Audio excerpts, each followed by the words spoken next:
या फिर कहीं रुपया पैसा अटक गया हो, नहीं निकल रहा हो, किसी व्यक्ति से कोई काम करवाना है, वो काम नहीं कर रहा, कोई फाइल आगे नहीं बढ़ रही है, कोई कार्य अटक रहा है, तो एक जल के पात्र में जल भरकर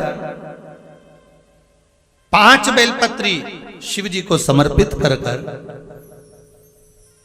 कुंदकेश्वर महादेव का नाम लेकर एक सफेद पुष्प बेलपत्री के ऊपर जो शिव जी को चढ़ाई है उस पर समर्पित कर जल जो लेकर गए हो, अपनी उस कामना को कर कि मेरा ये कार्य अटक रहा है, ये कार्य नहीं हो रहा, कुंदकेश्वर महादेव का नाम लेकर धीरे धीरे जल की धार चढ़ाइए। और एक बात हमेशा याद रखना, फिर निवेदन कर रहे हैं, अच्छे से समझ लेना, शंकर जी पर जब जल चढ़ता है, शिव जी का जब अभिषेक होता है, शंकर जी पर जब जल चढ़ाया जाता है, दूध चढ़ाओ, जल चढ़ाओ, कुछ भी चढ़ाओ, पर एक बात का स्मरण अपने जीवन में होना कि इतने ऊपर से मत चढ़ाना कि जल चढ़े और छींटे आपके ऊपर।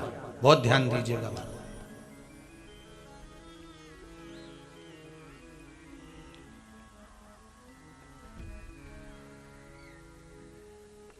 यहां तक वर्णन करा गया है कि शंकर जी का जल चढ़ा हुआ जहां से बहकर जाता है ना, उसको लांगा तक नहीं जाता। यहां लांगते हैं क्या? नहीं ना, परिक्रमा भी करेंगे तो वहीं से लौट कर वापिस इधर जाएंगे। शिव जी का जहां से जल बहकर जा रहा हो, चढ़ा हुआ जल जहां से बहकर जा रहा हो, उसको लांगा तक नहीं जाता। और कई लोग बड़े बड़े आनंद में शंकर जी पे इतनी ऊपर से जल चढ़ाएंगे तो वो छींटे पूरे अपने ऊपर आना चाहिए, शरीर पर आना चाहिए। नहीं नहीं, उसका दोष है महाराज, उसका दोष है।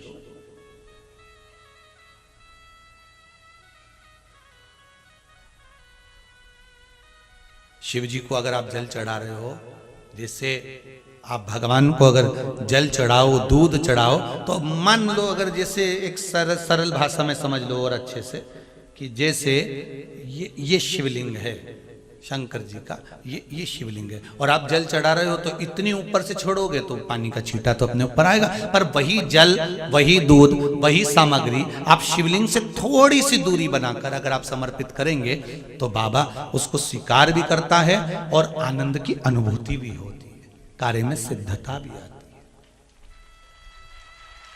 कार्य में उसकी सिद्धता भी होती है। अब तुम तो ऊपर से छोड़ रहे हो जिससे वो पानी तुम्हारे ऊपर ही आए, तो वो एक अलग प्रसंग है, बोलिए एक अलग विषय।